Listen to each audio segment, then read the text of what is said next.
Hi, everyone. Good afternoon, and thank you all once again for spending your Saturday here with us. I figured we could just go ahead and get started.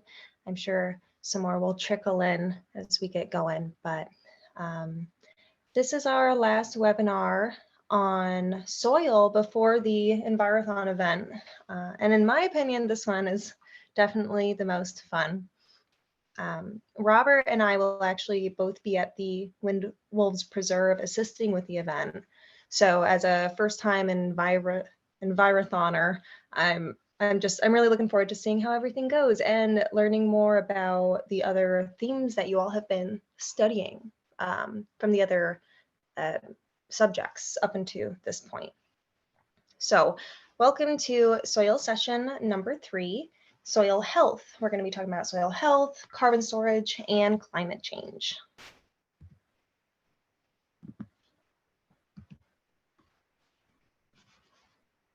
Okay, so our agenda for the day is I thought it'd be a good idea to maybe review sessions 1 and 2 first, go over some stuff that might be important to know.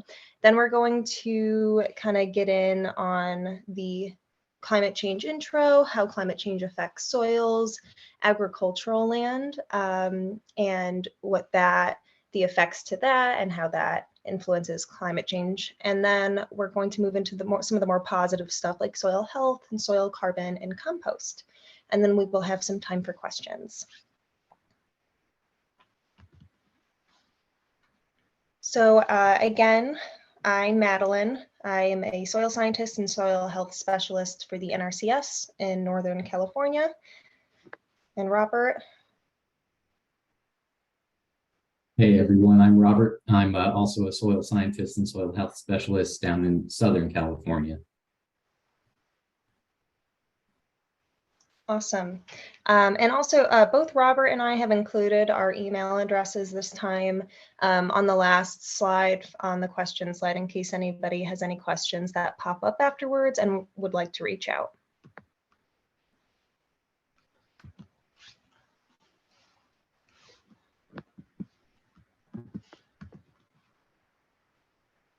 Okay, so a quick review on sessions 1 and 2.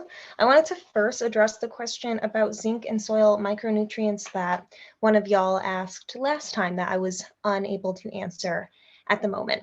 So plant available zinc, it mostly exists in the rhizosphere within the soil, which is where all the rhizome activity is. And plants acquire micronutrients like zinc through the rhizome activity by the root hairs. Not so much the roots themselves. The root hairs absorb the ions that are dissolved in the solution of the soil. So the water in the soil is where these micronutrients like zinc exist. And the total zinc content in soil, it depends on the parent material, rock, and how much organic matter is in it, and the pH. So when pH is high, generally zinc is not concentrations of zinc is not as accessible in soils with high pHs, and the mobility and transfer to the root hairs isn't as consistent. So I looked up a bit of this. So to answer the question, there have been some effective mechanisms in helping to kind of speed up or enhance the zinc mobilization to the root hairs in soils with higher pHs. And this is by adding ammonium nitrogen to the soil. This helps to acidify the soil, and I guess it helps to kind of make that zinc a bit more available to the root hairs. So, or they can do this by adding the ammonium nitrogen through fertilizer or by adding legumes to help speed up nitrogen fixation to help this zinc be available for plants. So I hope that that answers the question. But let's move into the rest of our review. So I wanted to go over some things that are important to remember. Some of this is this includes these factors that influence the cation exchange capacity in soils. These factors include pH, texture, and particle makeup, so the amount of sand, silt, and clay within a soil, the soil type and morphology, and the organic matter content.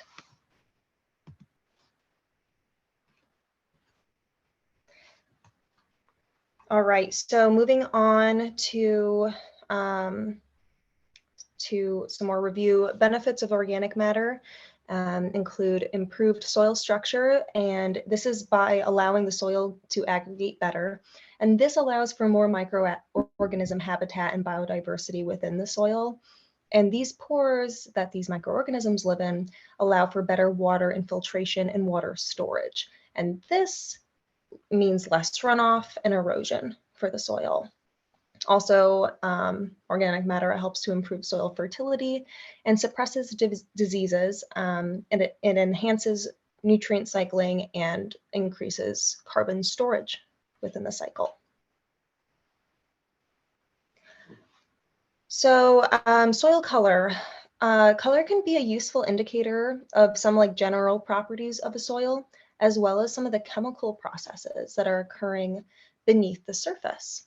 So soil color, a few of the properties that that kind of influence soil color is organic matter, drainage, and mineral concentrations. I thought that this graphic to the right hand side here, this was this table on the NRCS's website, and it includes different minerals and the colors that those soils generally, have when an abundance of one of these minerals is in it. So soils high in calcium tend to be white, those high in iron, reddish, and those that are kind of high in humus or organic matter tend to be dark brown or black. Organic matter tends to be more prevalent in the topsoil or the air horizon. So less organic matter, the deeper that you go. So the darker soils are usually associated with higher amounts of organic matter, where lighter soils are lighter, soils lighter in color contain less organic matter.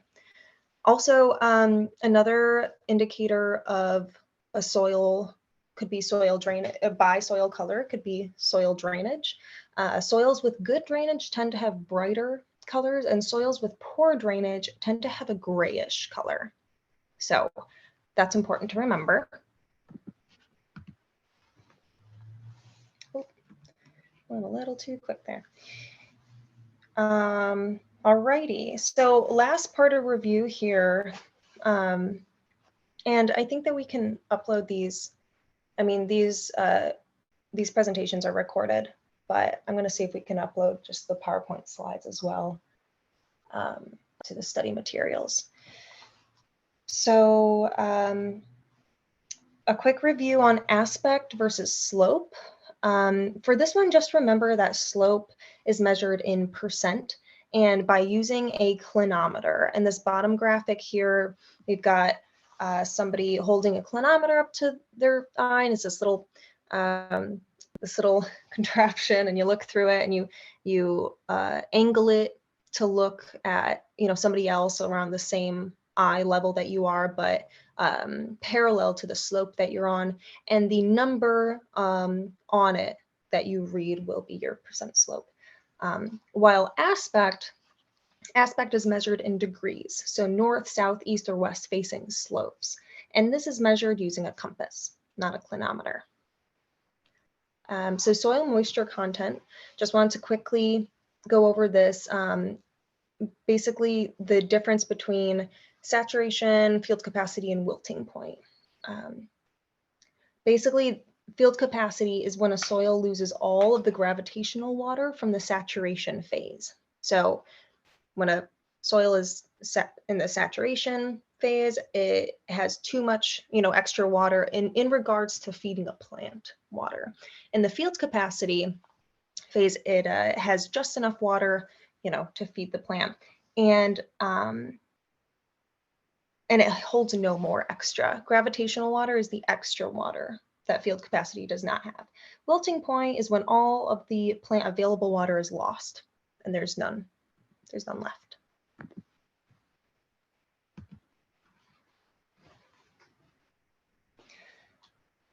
Okay, so I will be presenting the bad and the ugly, and Robert will handle the more uplifting portion of today's webinar. Just a quick little intro to climate change that y'all have heard about, know about, studied for quite some time now, I'm sure. Climate change, just their long-term shifts in temperature and precipitation patterns that our planet is currently experiencing. Globally, these changing patterns bring prolonged periods of drought, flooding, food insecurity, wildfires, and threats to livelihoods in the economy. All of these things you have all seen in California, but they're happening everywhere, not just every other state, but every country in the world. These problems are happening. This picture on the left I took back when I was living and working in Colorado, and in 2020, a few large wildfires happened there. It was around the same time that the wildfires happened here in California, and this was this instrument to the bottom left side. That's an infiltrometer, a Cornell infiltrometer. So I was testing the infiltration rates of the soil after the land had burnt. But that's just all it's a result of wildfire suppression, and much too dense of forests, too much fuel burning, and that is a side effect from climate change, or I guess climate change is a side effect from that, or as a result of that. Anyway, some specific changes to regional ecosystems include the length of the growing season, migration of birds, timing of flower blooms, biodiversity losses and shifts in species population, and that changes an entire ecosystem, increase of pests and pathogens, loss of wildlife habitat, and a lot more. So here's a quick video on climate change, and it's like a 2-minute video. I believe that it takes place in New South Wales. I'm gonna mute myself so that Robert can play this for us.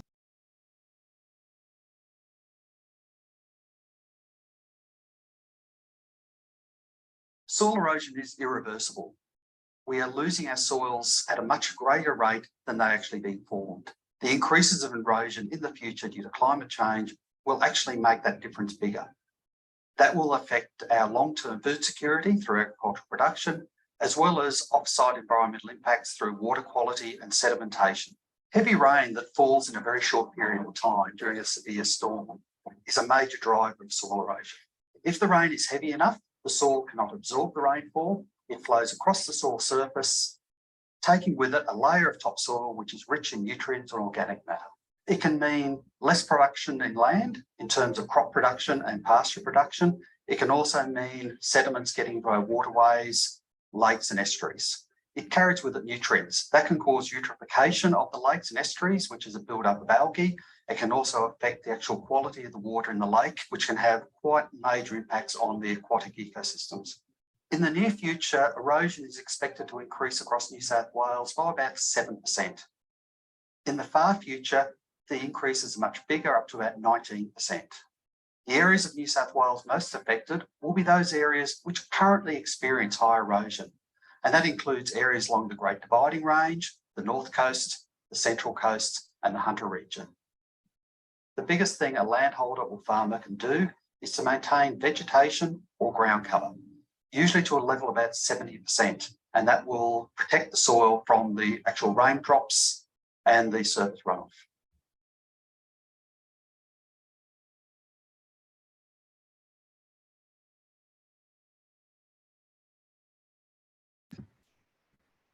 Okay, so again, that was in New South Wales and Australia, but it's relevant everywhere. That video is a few years old, but still, it's very relevant. So this is our segue kind of into climate change and their effects on soils. Specifically, he mentioned at the beginning there, soils are being depleted at an alarming rate, way quicker than they can be replenished. And in our first webinar, at like the first slide of our first webinar, we mentioned that there was a little fun fact that 10 millimeters of soil can take 1,000 years to form. And let's remember, 10 millimeters is less than a half of an inch of soil, and that's 1,000 years. I mean, that's a long time. So it's very important that we try out some of these soil health management practices that Robert will talk about with us just here in a little bit. But let's start on, let's continue on how climate change affects soils. Agricultural land. Agriculture is the most necessary. I mean, it's how we survive. It's how humans exist. Agriculture is food, and not just to us, but every living creature on Earth. So agriculture is most vulnerable to the effects of climate change. Water scarcity, shifting temperature extremes, and severe weather events impact the livelihoods of farmers and ranchers and total economies. Water scarcity and unreliability leads to drought, and drought bringing less precip, leads to less water storage and inadequate supply and reduced soil moisture. And this creates the uncertainty in food and fiber production that we so heavily rely upon. And this is very impactful throughout the growing season. So agriculture emissions from agriculture contribute about 11.2% of total greenhouse gas emissions. That was found in 2022. I believe it was 9% in 2017. So, it's just going to keep going up. And this is mostly through rice cultivation, fertilization, and burning of crop residue. Methane is 25 times more potent than CO2. And nitrous oxide is 300 times more potent. And these two emissions are most prevalently emitted by non-sustainable or climate smart agriculture. Synthetic fertilizer and the use of pesticides are lethal to pollinators, as well as toxic to our water supplies, as the gentleman in the video was talking about. Eutrophication happens when fertilizers run off into the water supply, and that not only can kill, be toxic towards humans, but creates an anaerobic, just completely poisonous ecosystem to aquatic animals. So we need to connect agricultural issues, these issues that we see, we need to connect them with solutions rather than it continuing to get worse. Climate change effects on soils and water, drought and flooding. So last webinar, I used the example of a sponge, that a new healthy plump sponge that you buy from the store is going to hold the glass of water that you pour on it a lot better than an old, crusty, thin, worn down sponge that you've been using for, a couple months. So healthy soils absorb a lot more water. Unhealthy soils, there's a lot more, increased runoff and erosion. And this runoff, is transported to the groundwater, and it carries with it pesticides, pathogens from manure and compost and biosolids, heavy metals, pollutants, tons of salts from irrigation. And this is not great stuff to have in our groundwater or our drinking water supply. So changes to temperature and precip patterns paired with nutrient losses due to runoff and overworking the land, all of these things leads to a continuous cycle of soil degradation. And because soil is the foundation of every ecosystem, it's the bottommost part, total ecosystem functioning is bound to fail if our soils do. I put a little graphic in here, just this continuous cycle. All of these things, these increased temperatures with decreased water or unreliable precip patterns lead to less productive soil because of a lower biomass. And that lower biomass means less moisture content because less, vegetation to hold the moisture, less organic matter from biomass. And this decreases microbe activity and biodiversity, which results in fewer pores and porous structure and slower nutrient cycling, less root growth, and decreased seed establishment, which just leads again to lower biomass, and it's continuous. Okay, I'm going to give the presentation over to Robert so he can lift our spirits up a bit. All right, I'm hoping I can do something of the sort. So soil health is where I'm going to start. And as far as the NRCS defines it, is the continued capacity of a soil to function as a vital living ecosystem that sustains not only plants, but animals and humans as well. So essentially,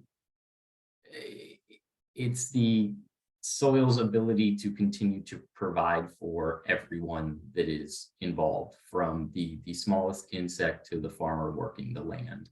So it's an interesting aspect that we look at it from.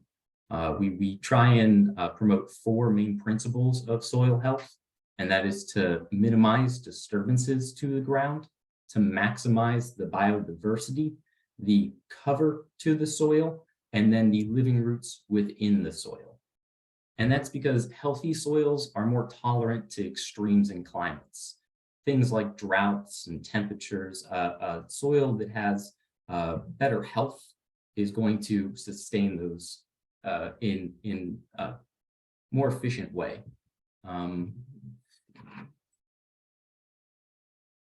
There we go. So healthy functioning soils are able to improve nutrient cycling because they're going to have more organic matter to them. They're going to have more moisture in them. They're going to provide good aeration for plants to grow because they'll have that better balance of air to water rather than a compacted soil that does not.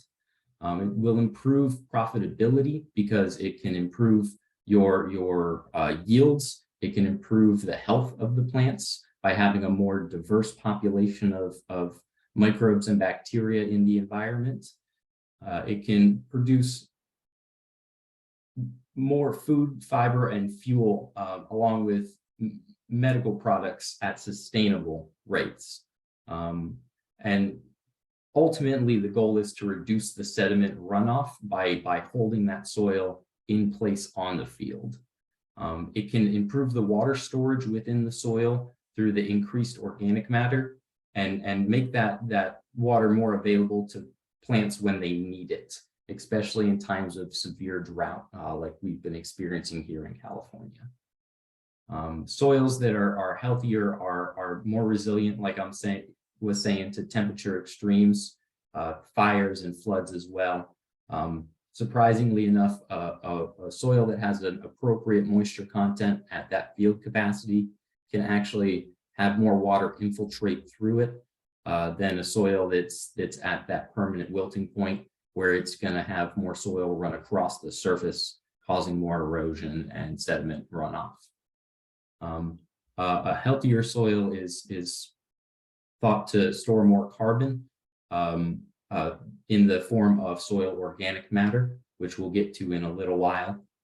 The practices that we promote to improve soil health with the NRCS are things like reduced tillage, no tillage. We also would suggest things like cover crops and rotational grazing.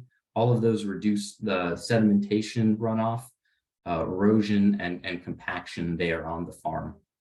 We also look out for waterways by suggesting things like reinforced stream banks and riparian buffer strips. These not only clean the water by stopping sediment from running off of the farm, but they help to reduce soil pollutants downstream as well. Things like salts and other pesticides that could run off from the farm. We've been promoting in the last few years climate smart agriculture approaches, things like the 4 R's of nutrient management, thinking about the right time, the right place, the right rate, and the right source of nutrients.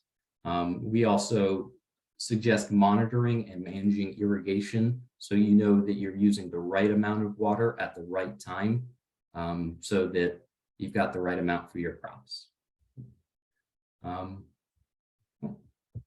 And then that's our little soil health circle with our 4 principles in it.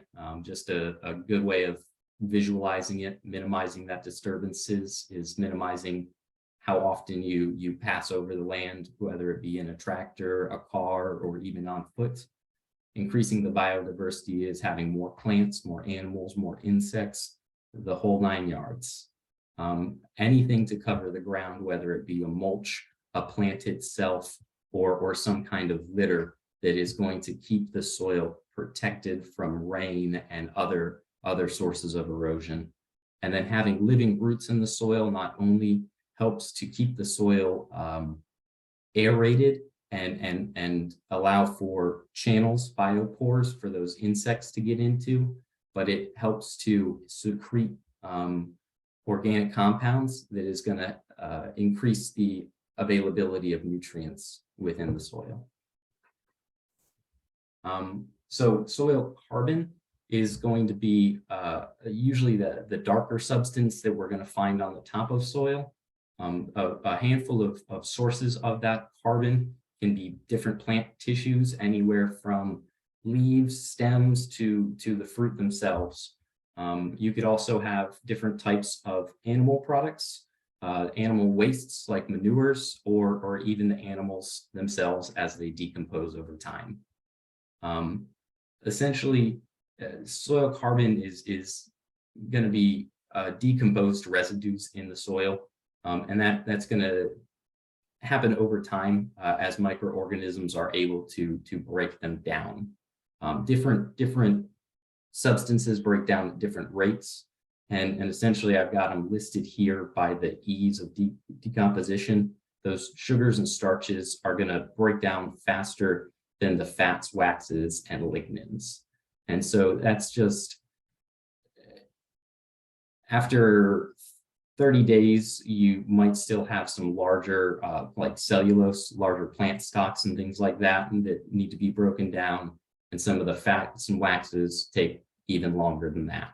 So those are the things that you'll still be able to identify a year after they've been worked into the ground or into something like a compost heap. The differences between soil organic carbon and soil organic matter is that soil organic matter is made up of about 58% carbon, where the rest is going to be things like water and nitrogen and other nutrients that are going to be available. Ways you can increase that soil carbon in soil is going to be by incorporating different types of composts, biochars, green manures, animal manures, all of that kind of stuff. Composting is one that I enjoy myself. It's an easy thing you can do with your kitchen scraps on a small scale, or you can do with an entire farm's waste on a large scale. Essentially, composting is the biological process of breaking down and decomposing substances into a stable organic matter. It's simple ingredients. You get high carbon materials, what I like to call brown materials, and you get some high nitrogen materials, what I like to call green materials. And then it's a mix of air, water, natural bacteria that you can find in your environment, and invertebrates that will make their way into your compost pile as long as it is accessible. So those greens to browns, those carbons to nitrogens are going to be best at an optimum ratio of about 25:1 to 30:1. And that's because having too much carbon is going to slow down the process of how quickly it's broken down, or having too much nitrogen is going to kind of flood the system, and you'll have an overexertion of gases and a lot of nitric oxide volatilization. It also gets leached out of your compost pile because they're not able to work through the nitrogen as quickly as it's washed away. So some good examples of some brown material would be like woody materials, things that you'll find around possibly your yard, like some wood chips, branches, maybe old trees that have gone down. And then things that are green are going to be like recently living materials, fresh grass clippings, vegetable waste from the kitchen. I'm trying to think. Surprisingly enough, I believe even some old leaves can be constituted as a green material if they're still fresh enough. So the phases of composting, it is a thermophilic process. Essentially, it happens under heated conditions, and it produces that heat itself. So the three phases of composting, in the first phase is really where things are beginning to decompose and the bacteria is starting to come alive. At those temperatures of about 55 degrees is where the cold, thriving bacteria really start to break things down. As the temperatures start to build up, the breakdown does as well. So once it hits that thermophilic phase, anything above that 113 degrees Fahrenheit, that's where things are breaking down rapidly. There's a lot of decomposition there. It usually lasts for about 12 to 15 days, depending on how finely material's broken down. And then it begins the third phase, the longest phase. A lot of people will call it the cooling off or the maturation phase. Essentially, that's where the bacteria is starting to die off and make the nutrients more available in a bioavailable form. And so over time, it becomes less rich, so it can be applied directly to a planting area, where in those earlier days, the concentrations of nutrients in the levels that they're at can harm the plants even. So some of the benefits of composting, which you all may become familiar with by now, they're the benefits of organic matter in general. They're going to be improving the soil's structure through improving its aeration, how well it can hold water, its cation exchange capacity, and reducing its compaction. It's going to increase the long-term storage of plant nutrients within the soil, and it's going to slowly release that nutrients rather than rapidly leaching it out, like many water-based nutrients can do. It's going to help to stimulate the soil's ecosystem because it is so ripe with bacteria and fungal life. It essentially is like a Kickstarter to a old and dry soil.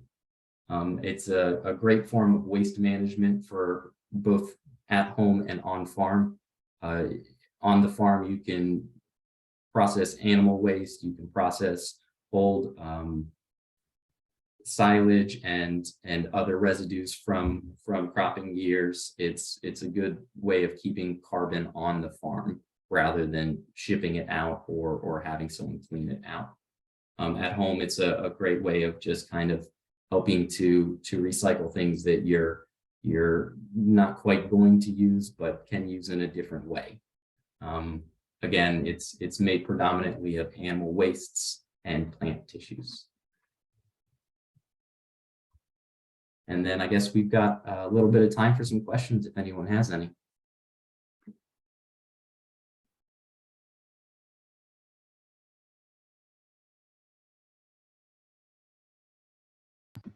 Yeah, it looks like we're done with this a lot earlier than we were supposed to be or planned on being. So if no questions, feel free to hop off. Oh, got one in the chat, Robert. And so the temperature increases during the anaerobic composting because the activity of the microorganisms as they're consuming the nutrients actually creates that heat itself. And once it gets to a critical point, it stimulates more activity. So it almost builds upon itself. An important step in composting, if you do it in a large enough scale, is turning your pile. And that's to stop it from getting too hot in the center from the activity that's just happening there.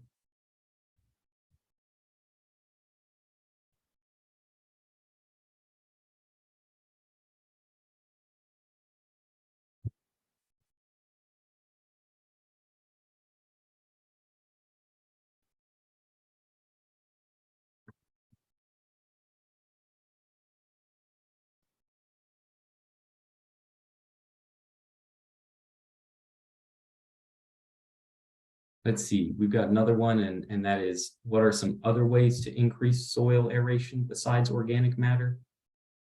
It is possible to turn a soil. It's difficult to say if it increases aeration while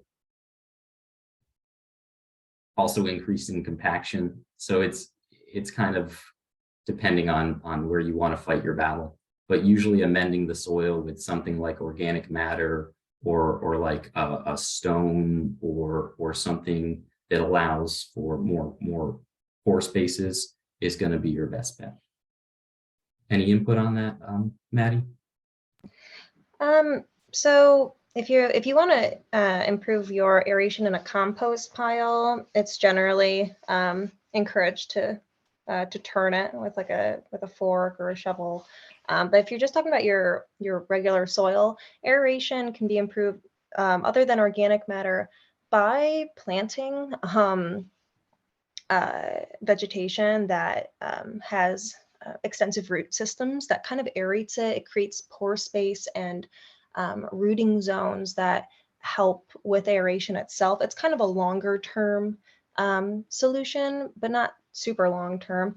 You can also help with, it's not compost itself, but different additives. So adding elements like sometimes sand or perlite or vermiculite, which you want to be careful with those. But if you're talking about, for like a garden project or something more small scale than a large landscape, you can add things like peat moss or perlite, or even biochar can help with some aeration. So there are different amendments other than traditional compost.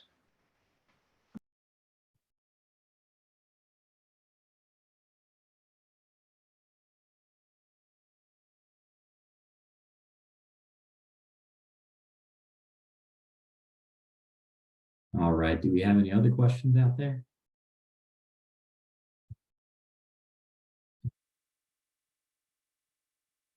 Awesome, thanks everyone. And looking forward to working with y'all at the Envirothon in about a month. Thank you. All right, thank you everyone. Enjoy the rest of your Saturday.